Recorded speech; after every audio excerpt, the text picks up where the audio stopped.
রাশিয়ার বিরোধী নেতা অ্যালেক্সি নাভালনির মৃত্যু বিষ প্রয়োগে হয়েছে।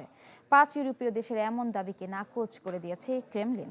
সম্প্রতি নাভালনির দেহের নমুনায় এপিবাটিডিন নামের একটি শক্তিশালী নিউরোটক্সিনের উপস্থিতি পাওয়া গেছে, এমন দাবি করে যুক্তরাজ্য, ফ্রান্স, জার্মানি, নেদারল্যান্ডস ও সুইডেন, যা সাধারণত দক্ষিণ আমেরিকার বিষাক্ত ডার্ট ফ্রগে পাওয়া যায়। পশ্চিমা দেশগুলোর এমন দাবি পক্ষপাতদুষ্ট জানিয়েছেন ক্রেমলিন মুখপাত্র দিমিত্রি পেসকভ।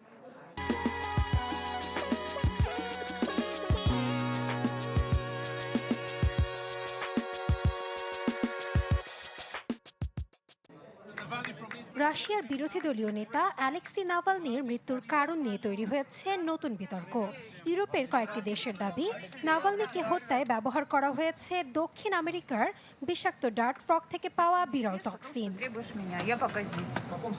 সম্প্রতি এক বিবৃতিতে যুক্তরাজ্য, ফ্রান্স, জার্মানি, নেদারল্যান্ডস ও সুইডেন জানায়, নাভালনির দেহের নমুনায় এপিবাটিডিন নামের একটি শক্তিশালী নিউরোটক্সিনের উপস্থিতি পাওয়া গেছে, যা সাধারণত দক্ষিণ আমেরিকার বিষাক্ত ডার্ট ফ্রগে পাওয়া যায়। এমনকি স্বাভাবিকভাবে এই টক্সিন রাশিয়ায় পাওয়া যাওয়ার কথা না বলেও দাবি তাদের। দেশগুলো আরও বলছে, নাভালনি রুশ হেফাজতে মারা যাওয়ায় বিষ প্রয়োগের সুযোগ ও সক্ষমতা দুই পুতিন প্রশাসনের ছিল। তবে এসব অভিযোগকে ভিত্তিহীন ও রাজনৈতিক উদ্দেশ্য প্রণোদিত বলে প্রত্যাখ্যান করেছে রাশিয়া। সোমবার সংবাদ সম্মেলনে ক্রেমলিন মুখপাত্র দিমিত্রি পেসকভ দাবি করেন, পশ্চিমা দেশগুলোর অভিযোগ পক্ষপাতদুষ্ট, প্রমাণ ছাড়া এমন বক্তব্য গ্রহণযোগ্য নয়। এদিকে এ বিষয়ে টক্সিকোলজি বিশেষজ্ঞরা বলছেন, নিউরোটক্সিন এতটাই বিষাক্ত যে মানবদেহে পৌঁছে পেশিকে পক্ষাঘাতগ্রস্ত করে তুলতে পারে।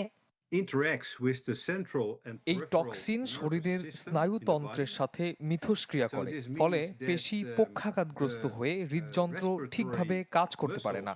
এতে শরীরে অক্সিজেনের তীব্র ঘাটতি তৈরি হয়। এ কারণে কোমা, এমনকি মৃত্যু পর্যন্ত হতে পারে। সোমবার নাভালনির মৃত্যুবার্ষিকী উপলক্ষে মস্কোয় তার সমাধিতে শ্রদ্ধা জানাতে জড়ো হয় সমর্থক ও বিদেশি কূটনৈতিক দল। এ সময় অনেকের মুখে ছিল মুখোশ ও স্কার্ফ। বার্লিনে রুশ দূতাবাসের সামনেও ফুল হাতে জড়ো হয় বহু মানুষ। 2024 সালের 16 ফেব্রুয়ারি আর্কটিক অঞ্চলের একটি কারাগারে মারা যান রাশিয়ার বিরোধী নেতা অ্যালেক্সি নাভালনি। রাশিয়া শুরু থেকেই তার মৃত্যুকে স্বাভাবিক বলে দাবি করে আসলেও পশ্চিমা দেশগুলো দীর্ঘদিন ধরে সন্দেহ প্রকাশ করে আসছে। শুরু থেকেই নাভালনির পরিবারও বিষ প্রয়োগে হত্যার দাবি করে এসেছে।